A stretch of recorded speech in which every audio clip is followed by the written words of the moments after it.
Morning, everybody.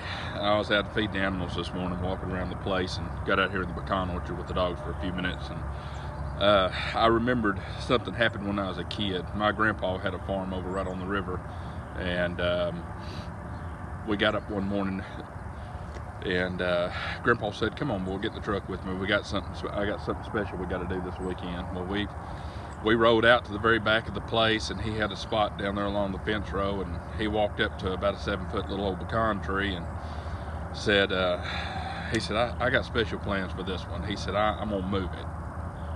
Oh, okay, that's cool. Well, he said, go fetch me a shovel out of the truck. Well, I went and got the shovel out for him and sat back watching. And when Grandpa worked, you just got out of his way. I mean, he had been a working man his whole life, and he didn't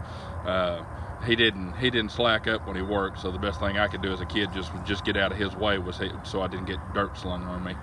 But he got up there digging around that tree and digging, and I mean, he had done dug a hole down where it was just head and shoulders sticking out of the ground as he was trying to get down in here. And I eased up there looking, and I mean, he had dug out around this tree and saved all the roots were just hanging there. He had dug out careful around everything, and he was way down in the ground chasing that taproot of that tree. And he finally told me, he said, go grab me that axe out of the truck. Well, I brought it over there, and he eased that tree over and got that axe and cut that taproot down about 5 foot down in the ground and eased that tree up and set it at the back of the truck. And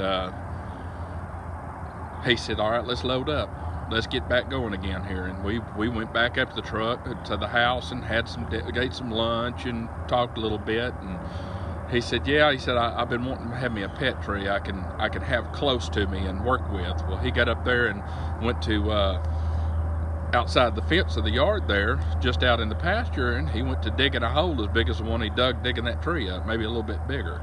And he got in there and mixed a whole bunch of other stuff in there and went and put some, fresh fertilizer, and kind of have an abundance of that on the farm. But he worked some stuff into the soil there and got that tree planted. And he said, I'm gonna see what I can do with this tree. I'm gonna see what this tree can become if I do it right.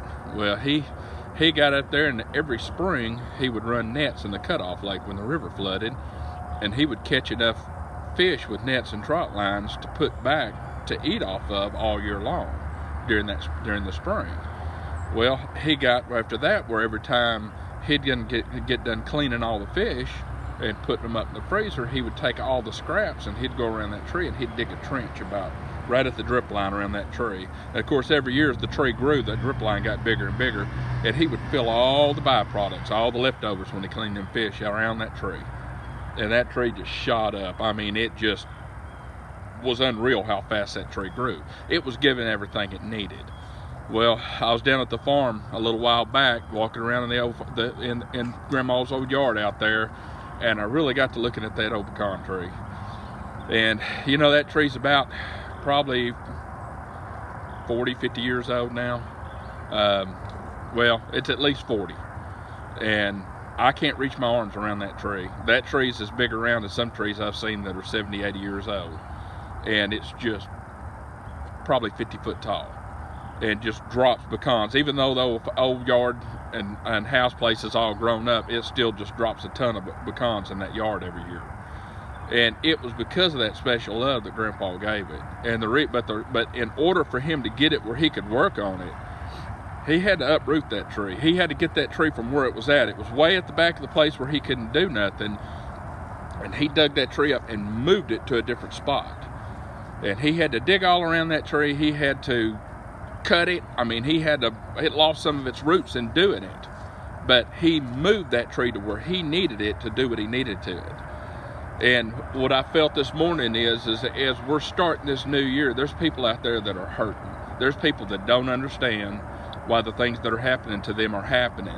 And I can't tell you why that's happening, but I can tell you sometimes God has to uproot you from what you've got. He has to go through something that pulls you from where you're at to a new spot that's better, where he can work in your life, or he can bless you in your life in order for him to be able to do the work right.